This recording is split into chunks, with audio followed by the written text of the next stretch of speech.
Welcome to Podnutz Computer Repair Podcast, episode number 162. I'm your host, Jeff Halash. I'm joined today by Rob Lavell from busybench.com. If you guys remember, Rob was actually back on a Podnutz Daily with us, number 449, where he told us about his business. I interviewed him and we talked a little bit. And he's here today to share a product that he's been using in his business and has a group that has put this project together and made it better over time. And welcome to the show, Rob. Hey, thanks. I definitely appreciate it. Love the show, and I love the chance and the opportunity to actually talk about the product a little bit. Absolutely. So tell us a little bit about BusyBench and what it can actually do for people that are in the computer repair field. Excellent. So BusyBench itself was kind of designed a little bit differently than some of the products that were out there. We noticed that there's a lot of MSP stuff. There's a lot of big business and help desk stuff. And when I started my business, I wasn't really intending on getting to that big MSP level. And I was kind of looking for something that I needed a little bit of the MSP, but not necessarily the full boat of I'm managing 1,000 servers and I need, all this different licensing stuff, and I need to, and not to mention the cost. The cost was kind of the big thing. A lot of the stuff that's out there is very expensive.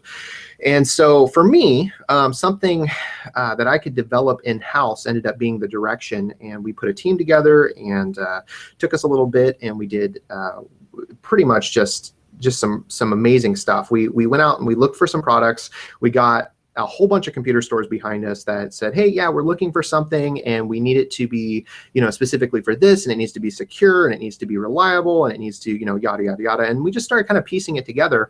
And it was more for our use than it was something that we were going to really share with anyone. And after about, I'd say, 6 months or 8 months of it being absolutely stable, we started getting texts that we kind of worked with contracting wise and had said, hey, what are you using? That's amazing. Your invoices look great.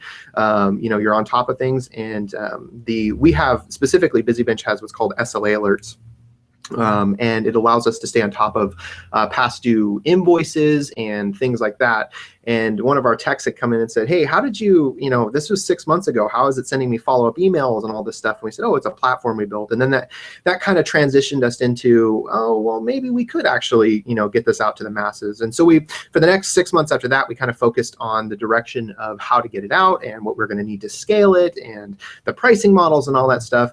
But essentially, in a nutshell, it's a software designed for small one-man operations up to, I'd say, probably 10 or 15 employees. It seems to work really good with us, and we're under 10 techs, and it allows for quick user switching. It logs all all the activity that all the users do and stuff like that. So it helps you kind of keep on track of it. But the big thing that it does is it doesn't, and this is really what we're aiming for, is it doesn't overcomplicate itself. So when you log into some of these MSP portals and these bigger softwares, you notice like there's just a plethora of tabs and options and this, that, and the other. And it's great if that's what if that's everything you need. But a lot of times the customers that are walking in our door just want a virus removal, or they need a screen replacement, or it's not crazy over the top. And there's plenty of room in the market for crazy over top software because there's lots of businesses that are that large that need that software.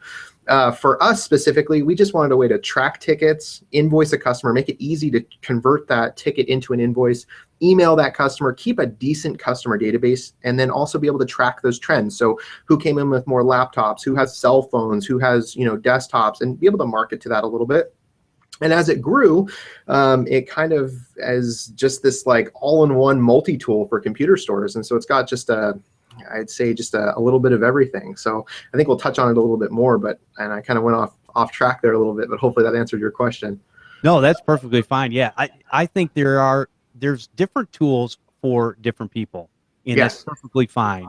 And some are more complicated, and some you need like a Harvard degree to actually figure out. No, it's not quite that complicated, but it does. I've heard other people say some of these will take hundreds of hours to learn, and I Absolutely. think even with what we do on a regular basis, you have to kind of take it back and go, I just need simple, and it sounds like that's where your guys' product is going. So walk us through from the beginning. What are some of the types of things that a person whether they're a single shop or they have employees, is going to use this software for? So specifically, the big kind of the bread and butter that everyone is looking for is an integrated, I would say, CRM with a good invoicing system. So I noticed when I started up, I was using just kind of wonky, not so great inventory systems that were working with the invoicing, and then they weren't the same. And then I had a terminal for doing payments. And so I just I never felt like I was an organized business, because people would ask me questions like, okay, how many customers are this, or how many customers are that? How do you better focus your marketing efforts? And I never had those answers, because not all my data was in one consistent place. And so I would say one of the best, or from point A to point B, the first thing it does really well is organize your customers. So you can do a number of different things, from if you're a single shop that is just helping mom and dad, run-of-the-mill customers that come in with little issues. It's really super simple for that. It already comes loaded with a bunch of the predetermined brands and makes and stuff like that. That makes it really easy to make a repair ticket. The other thing that we're aiming for is user, kind of like a really good user experience. So you don't have to refresh a bunch. You don't have to jump all around for data. So once you make that customer, even if they're not in your database, you can make a customer on the fly without losing your place. From that point, you can add an asset like a laptop, desktop, hard drive, whatever, to that ticket. And then you can work on the ticket. And the neat thing about it is it kind of keeps it all organized. So you can add inventory items, and you can have multiple techs working on it. That ticket gets dropped into the ticket overview. So you can, if you have digital displays in your store, you can see all the different tickets that need to be handled or elevated, and so on and so forth. And it's really easy because they're all color coordinated. From that point, the ticket then can be turned in with one click. You just click close an invoice. It gets turned into an invoice, and you're done. You don't even have to click save. It's just that one button does everything for you. At that point, that's pretty much the basis of what the core of the software does for smaller shops. From that point, like us, we have a lot of monthly backup clients where we back up and manage their data. It has automated billing profiles, so you can see, you can bill customers monthly without having to waste a bunch of time running manual credit cards. It is PCI compliant completely. We don't store or manage any credit card numbers. It's all handled through authorized.net. We're just kind of like I guess the terminal.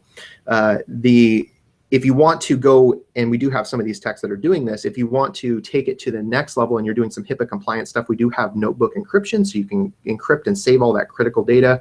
The next step would be inventory after that. So it kind of has a little piece for as your business grows, because I noticed when I started, I didn't have inventory. Like I had maybe a couple sticks of RAM and a hard drive on hand, and I didn't need inventory, Sure. And then as my business grew, it was like, well, I'd kind of like to know what's selling, and I'd also like to have barcodes, and I'd like to have, I'd like to have all this neat stuff. And so the inventory system, when we built that, it has all the features that these really robust inventory systems have if you need them, but it doesn't require any of it. So if you just want a name and a price, you're good. That's all you need. You don't need to go crazy over the top, because I noticed a lot of the inventory systems that I used in the past, it's like, okay, I want to stock this hard drive, but I need to know the weight, where I got it from, its origin, the SKU, the original SKU, it needs all this information. And I'm like, oh man, it's going to take hours. So we kind of made everything, even the customers, like you technically don't need to give customers names. Like it's all stored as a database number. So you can be as lazy as you want, or you can be as detailed as you want. It just makes your reports better. And so we try to make it as flexible as possible. And then as your company grows, and then what's really interesting, and this kind of gets me excited, once you get to that stage where you've got the inventory done and you've got all that, you can then take all those customers, and we have a full marketing element where we have built-in newsletters for different types of marketing efforts, like discounts off of virus removals and stuff like that. And those are all fully built into the system. You just have to add your customers. And after that, then there's all sorts of extra stuff that we put in there. We put in tons of huge reports, so you can run metrics on just about anything. I mean, you could ask your customers how many of them, like the color blue, and you could run a metric on that, And so it does a really good job of keeping things very simple. and not overwhelming if you're just a small shop trying to get off the ground. But it has on the back end, if you dig around a little bit and you need more features and more power to the software, it provides that as well. Without getting too crazy, we kind of want to put a cap on it. We have a couple things in the works right now which are very exciting that me and our lead developer are just stoked about. But there's going to be a cap. There's going to be a level where we might have some shops come to us and say, hey, we've got 400 servers that we need to manage, and we're going to say, you need a different software. This isn't necessarily, it might work for you, but there's some better stuff out there that manages those really big businesses, and that's not our market. We want to keep Joe Blow that calls us and says, hey, I've got no employees and 10 repairs a week, and we're going to be like, hey, cool, you're a prime candidate. We want to make this as smooth as possible and get you to grow, because if we can get your computer shop to grow, then you're going to grow with our company, and essentially the software is just going to get even better. And so that's kind of the gist of the direction if you're moving. I'm really bad at answering those questions. I just kind of these are perfect answers. I'm sitting here listening to you, and I'm actually looking at your website right now and Excellent. looking at some of the different features and things that are in there. I mean, I'm looking at the automated billing, which, again, if we have to do everything manually, it takes us forever. And a lot of times, I've noticed, because everybody knows this, but I still use an Excel spreadsheet for my taxes. I did that for a very long time.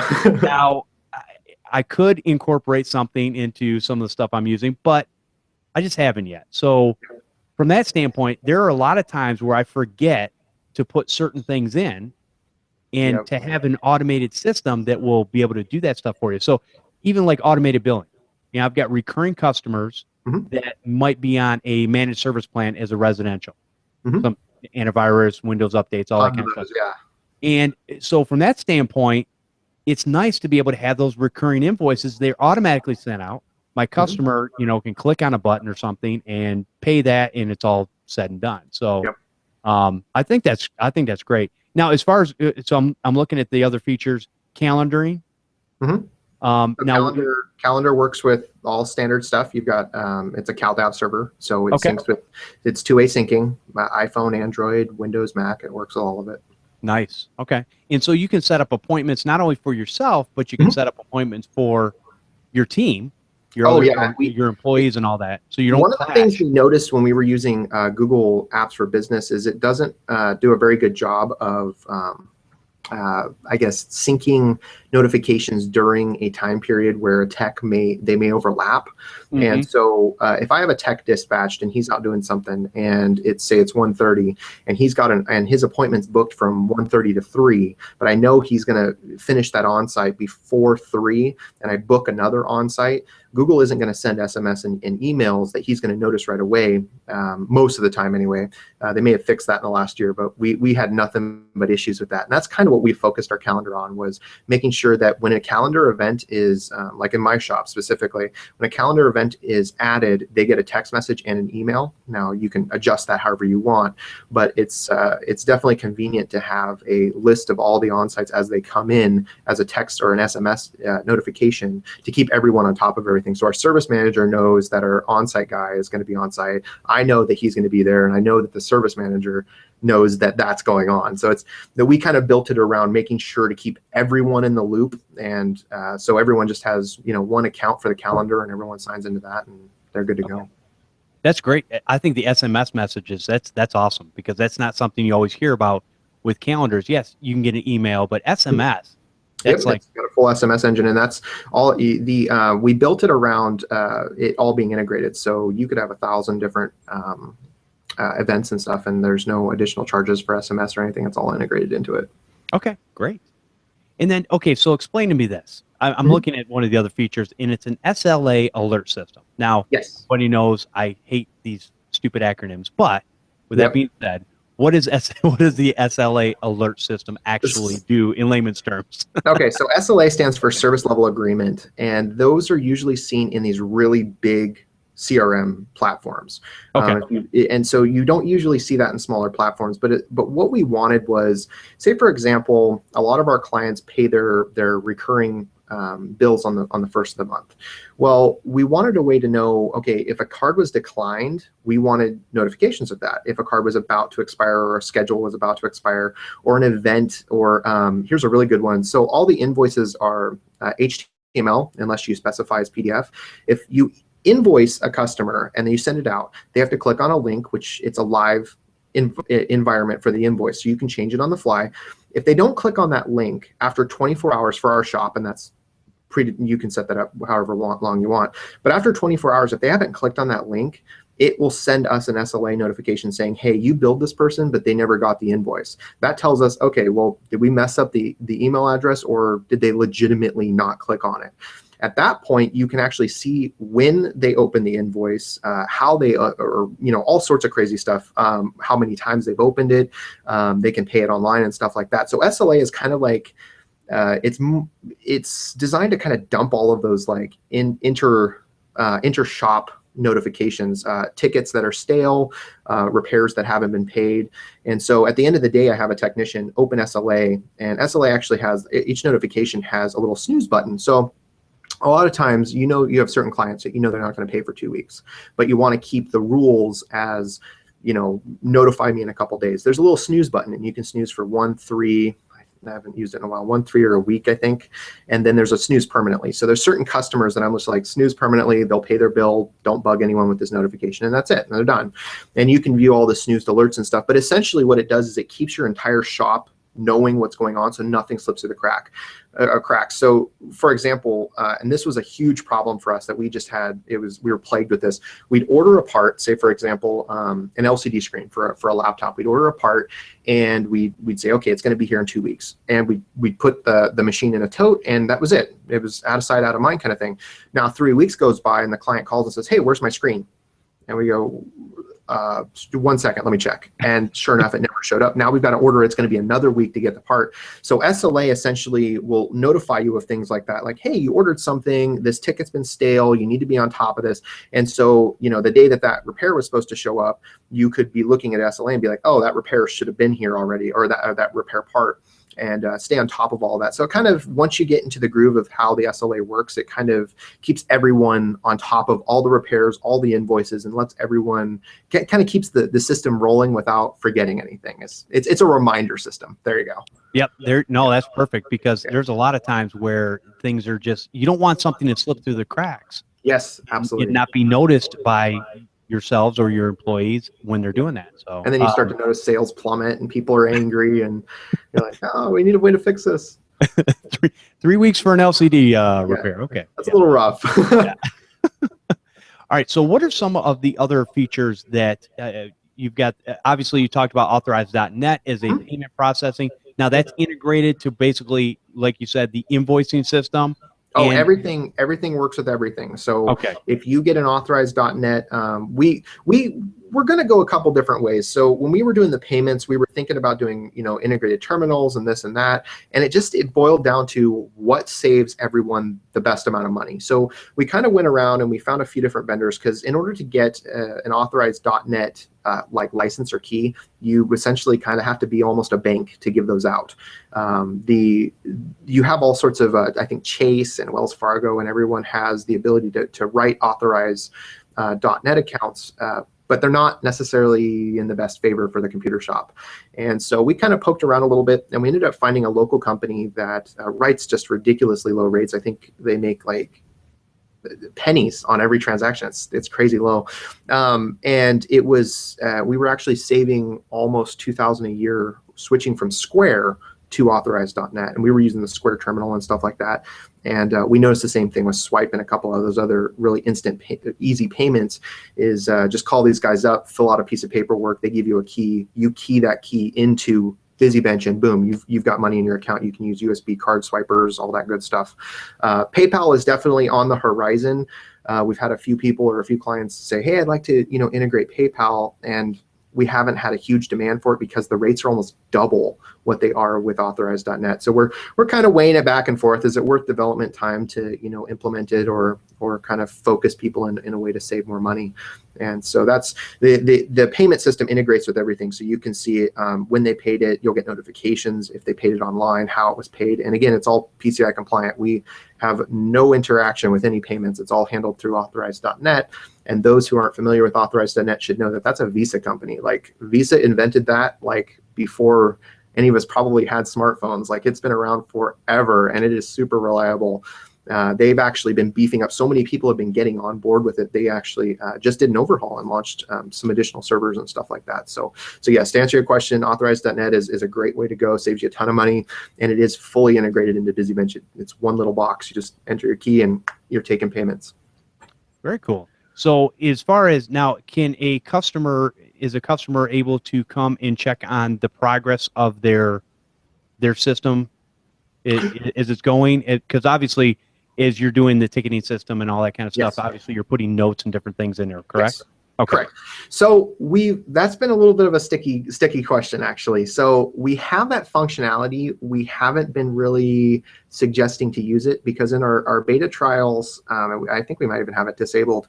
In our beta environment, we've noticed that customers tend to get a little angry when they notice that you're not working on their stuff right away. And so they check in on their ticket, 20 minutes after they drop off the computer and you haven't touched it. And so we noticed that pretty much everyone using the software disabled it. And so, yes, we can, if you want that feature, we can definitely get that going. We just noticed that it's probably not a great idea for business unless that's specifically what you're trying to aim for. I can understand it because there's a couple things out there as far as we were talking about PayPal a little bit earlier. In PayPal, how many regular end consumers actually use PayPal? I don't know. Nobody's ever paid me with PayPal, I don't think. We actually have only noticed a couple, us personally in my shop. We've been open for almost 8 years now. I've only had a couple customers, and we only have had a couple users request it. And that's why it's not that big of a deal. As long as people know that the website that they're entering their credit card into, because when you get that invoice, it's an HTML page. And it's your whole invoice. You can print it and do whatever, but it has a little pay now button at the bottom. And so they can click that, it prompts a dialogue and you can securely enter your credit card. Sometimes customers, because you're using a third-party software, don't understand that BusyBench is fully PCI compliant. They don't even know what it is. And so they're more comfortable with using PayPal. But it's here and there. We're kind of deciding whether or not if we get, a few more requests for it, yeah, it's going to go in. That's not a problem. We've just noticed that it's not that big of a demand because people like saving money. So I hear you. No, that's no problem there. And I think a lot of people, I don't know how many customers are really going to want to, I don't know, check the progress of their computer. Yeah, we have the ability to do it, but like I know of a couple customers personally, if I didn't start the repair in front of them, the second they dropped it off, they would be furious. And so we have that feature disabled, and it might actually be globally disabled. I'm not 100%. We haven't used it in, we've been using BusyBench in a stable environment for over a year now. So there's some functionality that I forgot about. It's always a good problem to have. You have so many things going on that the product keeps getting better and better. Yes, absolutely. And there's so many features that are forgot about. That's good.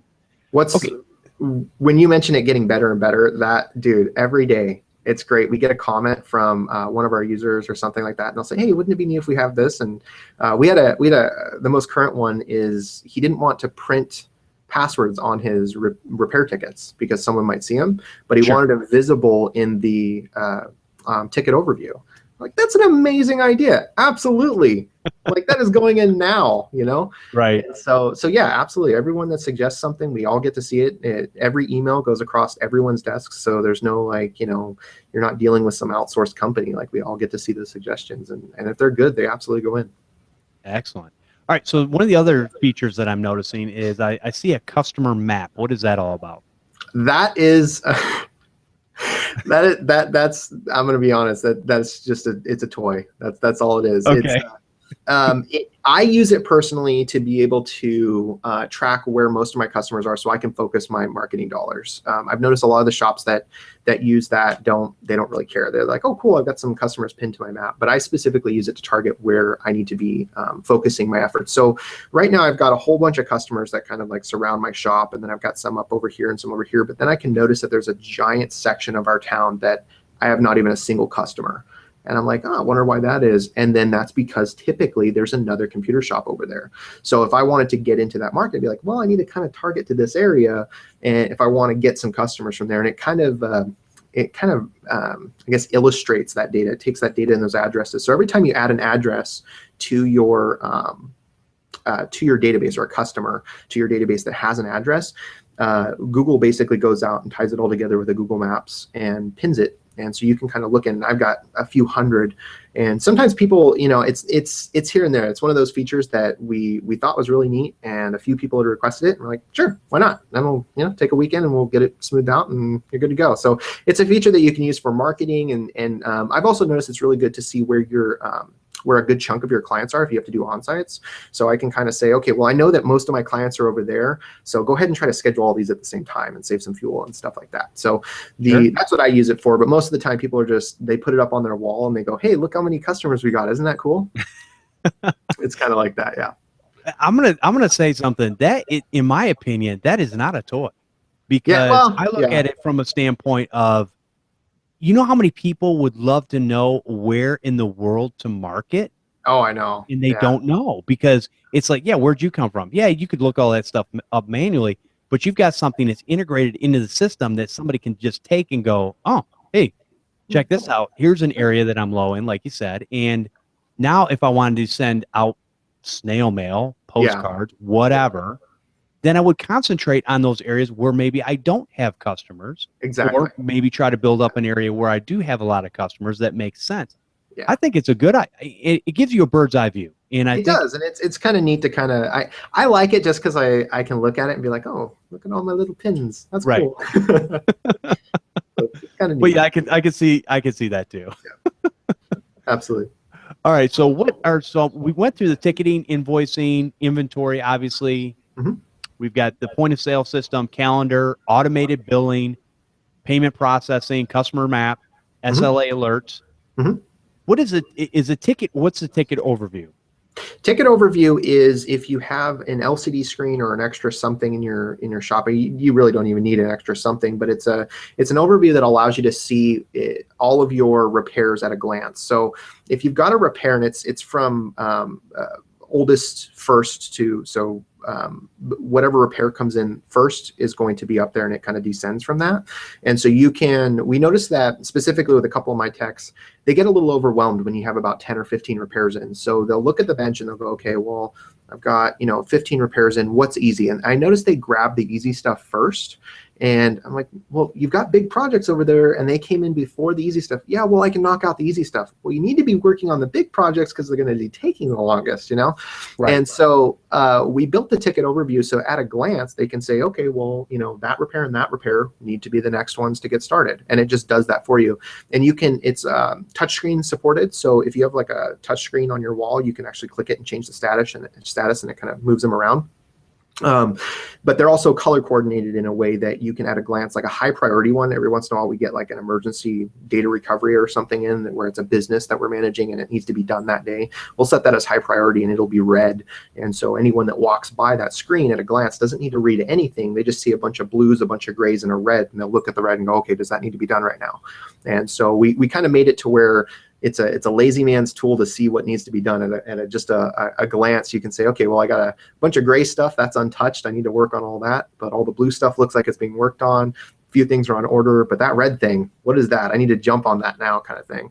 And it filters it in a way to where it keeps the techs on top of their job, and it kind of also gives you a breath of fresh air because you know that what you have in front of you, and it's not as overwhelming. I notice like when I'm using it and I'm working with the techs, I can say, okay, well, I know there's only 4 things that really need to be done, even though it looks like there's 25 things in here. They're all, doing something. I really only need to focus on 4. And so it kind of just keeps everyone in the groove, and we notice that we're far more productive when we're using it. That's great.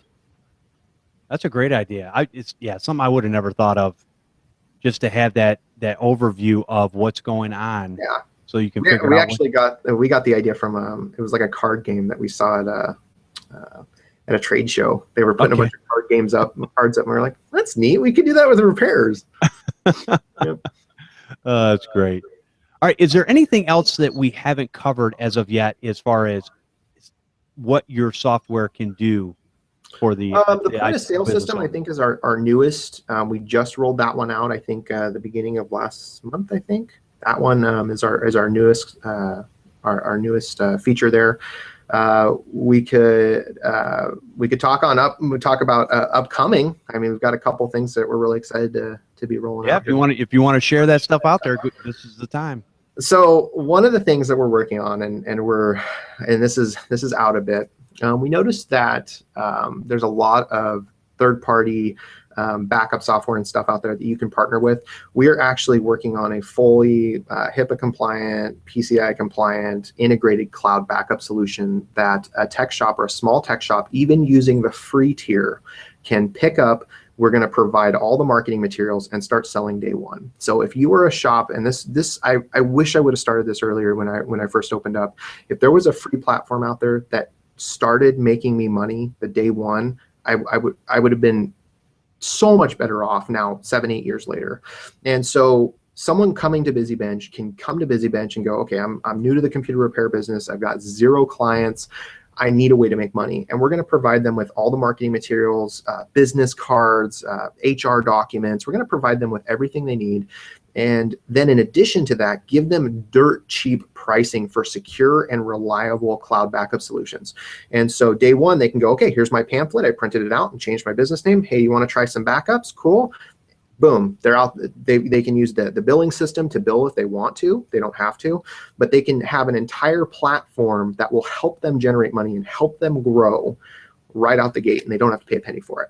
And so that's for BusyBench, the cloud platform. You would obviously have to pay for space, but the idea behind it is trying to eliminate a lot of the extra stuff that you have to use. I notice as a tech, I have Dropbox, and I have Evernote, and I have Google this, and I have Microsoft products, and I have this, and I'm just getting kind of tired of it. I just want one place to do everything. And so that one's going to be a little ways out, because that one's a huge project. There's entire companies, $1 million companies that's what they do, And so, but we're getting the ball rolling on that. But that's kind of like it's a side project.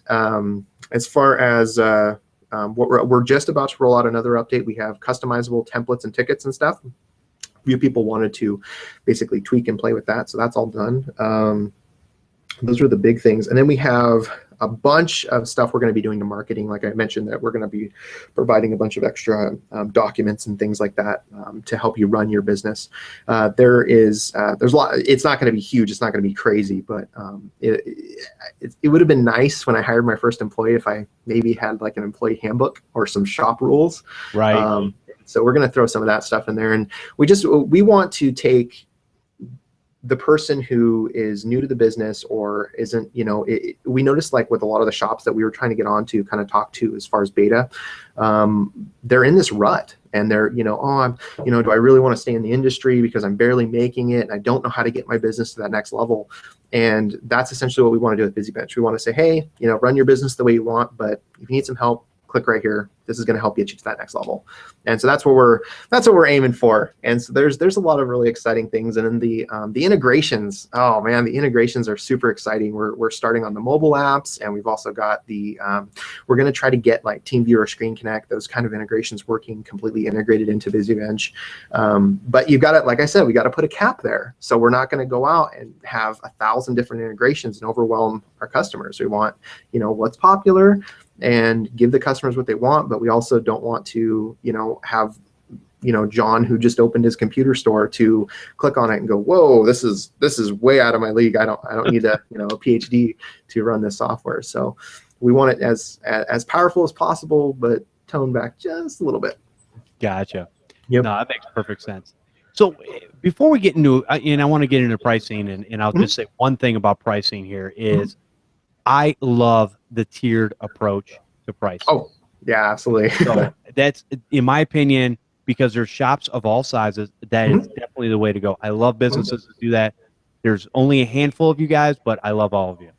And but before we get into that, what are some of the favorite ways that you have used the software, or your employees have used your software in your shop? Is there like a story or something you could tell that? Yeah, absolutely. I think the biggest thing that was really a game changer for me was the automated billing. Every month I was running, and I had to use this PCI compliant like storage thing to be able to store credit card numbers and all this stuff. And it was just such a pain. Knowing and getting everyone on the first of the month, I think with the first land on, but I wasn't doing anything. I was reading a book or something, and all my payments went through. That was one of the big things. SLA, oh man, did that definitely helped us out. The having everyone and having a tech that his job is, it takes him 10 minutes. The last 10 minutes of your shift, click on SLA, take care of SLA. And that was a big game changer. I think the overall experience, once you get used to using all the features, everything is built to make your job easier. So if you can get yourself out of that rut where you think you have to micromanage every little thing and put a little bit of responsibility, or let a software offload some of that with your billing, your calendar, stuff like that, and it's all rolled into one package and it all integrates, I think that was when we really started to excel as far as a company goes, because I wasn't spending 6 hours a week doing billing and sending invoices and setting up appointments, and I've got to now go through this whole list of repairs that have parts on order because I don't know if they're late, and I need to check the shipping and tracking and blah blah blah. And and then I started to get a little more comfortable where it's like, well, now I can take weekends, because everything's working. All they have to do is click 2 buttons to make sure things are working out okay, and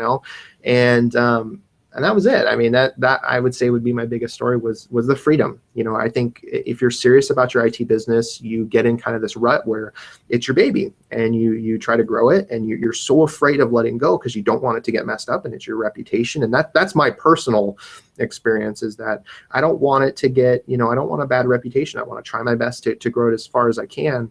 And successful businesses, once they alleviate the little stuff that really doesn't matter, then you can really start to thrive, because once the money thing is out of the way, you start to be more creative. You start looking for other ways to generate revenue and other services you can provide, and how can you optimize this. And I think that was the big game changer when we switched completely to BusyBench and ditched everything else, which was scary for me, because I had a whole bunch of data everywhere, and I'm like, well, this is the true test of my own platform. Am I willing to put 500 customers' credentials and all this stuff in here and hope that it's there tomorrow, and it has been absolutely stable. And to make it more stable, we just went crazy with the backups. So there's backups everywhere, and they're all encrypted. And so that would be, there's a lot of reliability there, and switching over to it, I would say kind of changed my life a little bit, because I don't have to rely on the little stuff anymore. It's more like, okay, well, how are we going to make more money? How can we grow? How can we be that next big shop,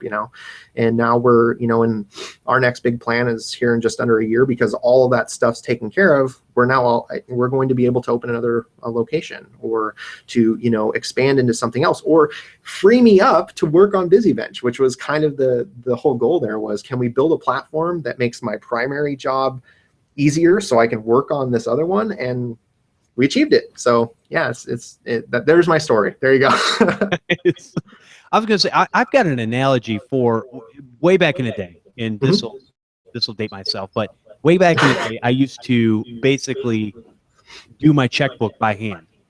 Oh, really? And yeah, way back in the day, probably 30 some odd years ago.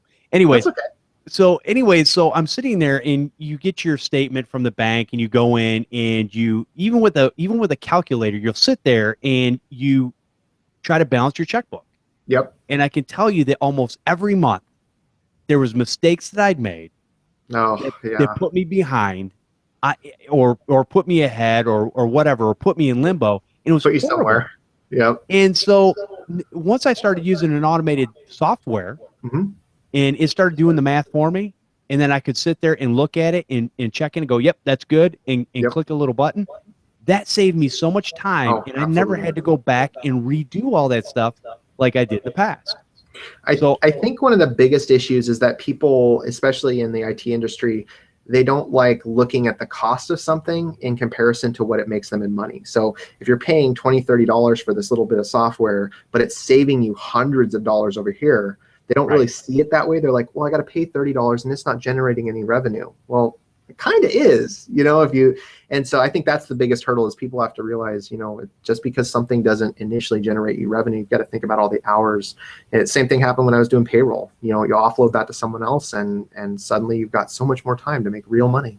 Exactly. No, that's great. All right, so let's go over the pricing of the tiered pricing that you guys have for Busy Bench. Mm-hmm. So go ahead. So essentially the free tier is to get your feet wet in Busy Bench. That gives you everything that the professional tier has, I think, minus white labeling. White labeling is on a per request basis because we actually work with the shops to figure out where they want logos and stuff. The free tier gets you all the features for 2 weeks. After that 2 weeks, you have an option to pick a tier that works for you or go to the free tier. And the free tier allows for unlimited invoices, so you can make as many invoices as you want. Unlimited inventory items, you can add your entire, that was one of the things that, and the reason that's there is because I got really frustrated with one inventory system that I used in the past, and they nickel and dimed me every time I added like a block of 10 items. And I'm like, oh, that just frustrated me. And so I would have to remove items as they sold because technically I was no longer stocking them, but I had to deactivate them in order to add new ones. And I was just, no, inventory is completely unlimited. We have a storage thing. So one of our biggest questions that we actually get all the time, and that's why we put a little tooltip on the website, is like it goes in 50 megabytes and then a gigabyte and 3 gigabytes, 5 gigabytes of storage. That's just cloud storage. That's just so you can store ROM files and, backup. Like we notice that we have router configurations we have to back up all the time. That has to be stored somewhere. So that's what that is. It has nothing to do with anything other than personal storage of those files. The free tier kind of gets you totally, immersed into the software, gets you all the features, so you can really see all the reports and the different stuff you can do, get you SLA and automated billing and all that cool stuff. After that 2 weeks, you get downgraded to the free tier, which at that case, it's yours. You can do whatever you want with it. The invoicing inventory, there's a third one. I can't remember what the third one is. I'd have to pull up the spec sheet, but at that point you can use the software however you want, but there is a limit as far as customers. So you can you only have a maximum of 50 customers, and we built that around the premise is that we want a software that's cultivating growth. And so with the 50 customer limit, it's typically at the point where we want to be able to provide that premium technical support. If someone calls up and says, hey, I've got this specific issue, like our guys, if you have an issue, like we'll go as far as actually remoting into your computer to help you. Okay.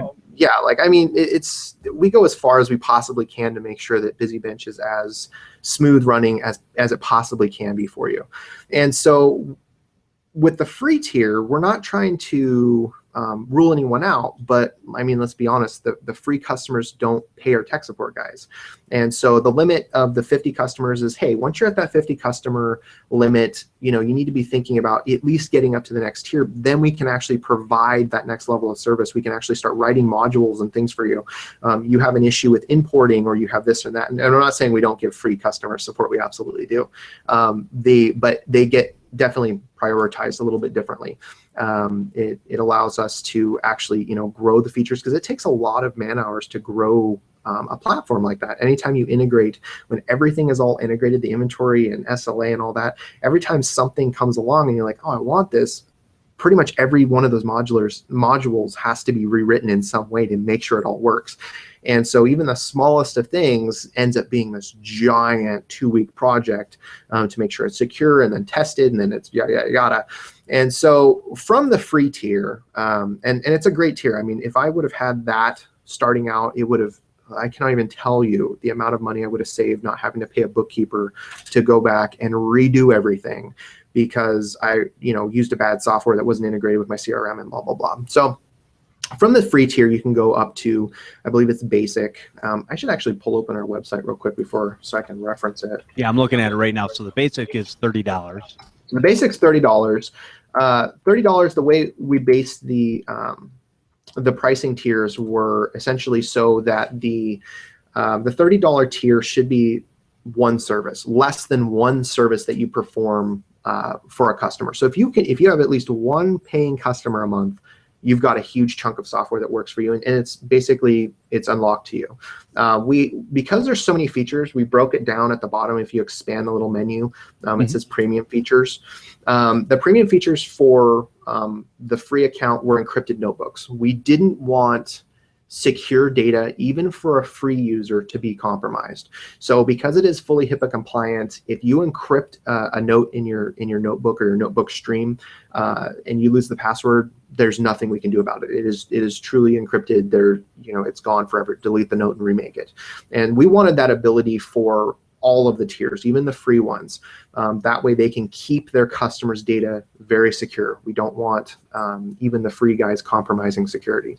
So that's one of the premium features for free. Once you get into basic, you're allowed 2 active users. And so you can have you and another tech, 500 megabytes of storage. The unlimited customers, repair tickets, that was the other one. Repair tickets, invoices, and inventory are unlimited on all the plans. And then you get into ticket overview, so you can see all your different repairs. You get the customer maps, so you can see where they're pinned. Reporting tools, it comes with the free tier, I think comes with like 1 report. You start getting much more robust reports that help you focus your business once you get into basic. Up from there, which is pretty much what most of our shops use, is the standard, which is $75. We kind of calculated that for, like, for example, we do virus removals for $80. 1 virus removal a month pays for your software. That gets you 5 active users, 3 gigabytes of storage, everything unlimited. And then you start getting into calendar, CRM features, so you can start tracking who your best customers are, how often they've been in the store. That gets you the point of sale system, which works with receipt printers and all that cool stuff. So if you've got inventory and you need a point of sale, that gets you up to there.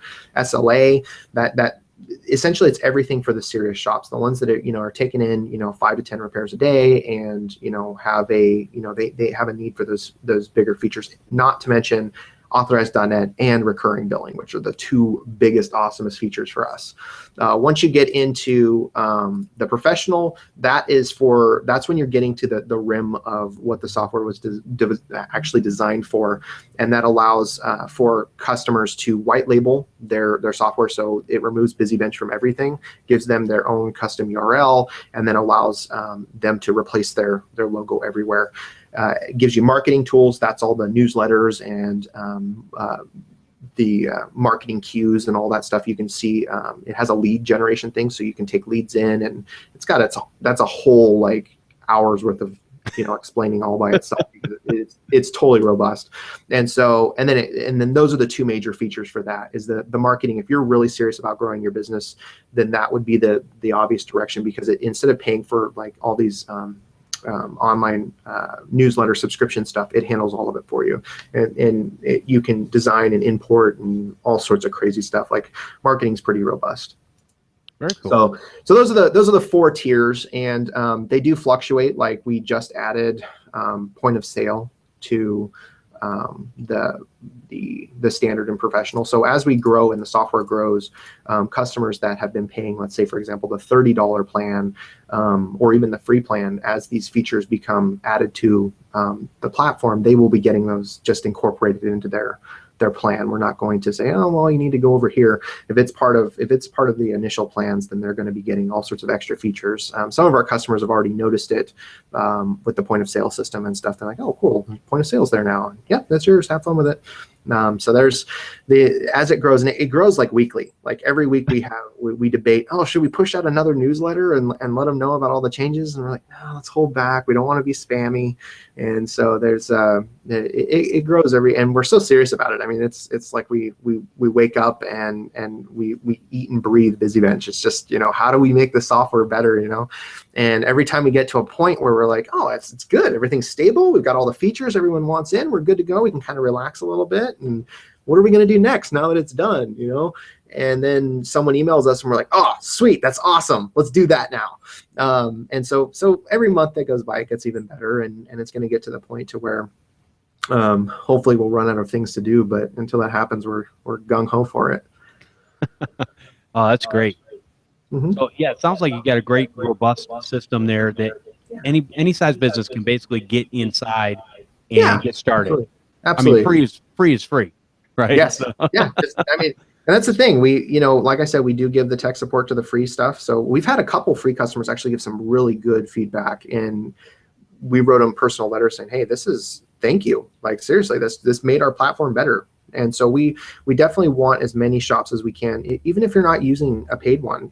The free tier is fine. Anything that you can give us as honest feedback, something we can make the platform better, that you're worth the infrastructure cost. Like, thank you. We appreciate it. Very cool. All right. Is there anything else that we didn't cover about your product? I mean, other than that you really want to talk about as far as that we didn't get to? I don't know. I think we touched base on all of it. I mean, I rambled quite a bit there, so I think that's about it. It was good rambling, though. It was good information, good solid information. So absolutely. I appreciate that. All right. Well, Rob, I appreciate you coming out today and sharing about your product. And I definitely encourage people to check it out. So where can people find the product, and where can people maybe get in contact with you, ask questions, or what's the best way to do that for BusyBench? So busybench.com, that'll get you to the landing page. There's a sign up button everywhere. And so if you click sign up, it'll get you an account. You can start playing with it right now.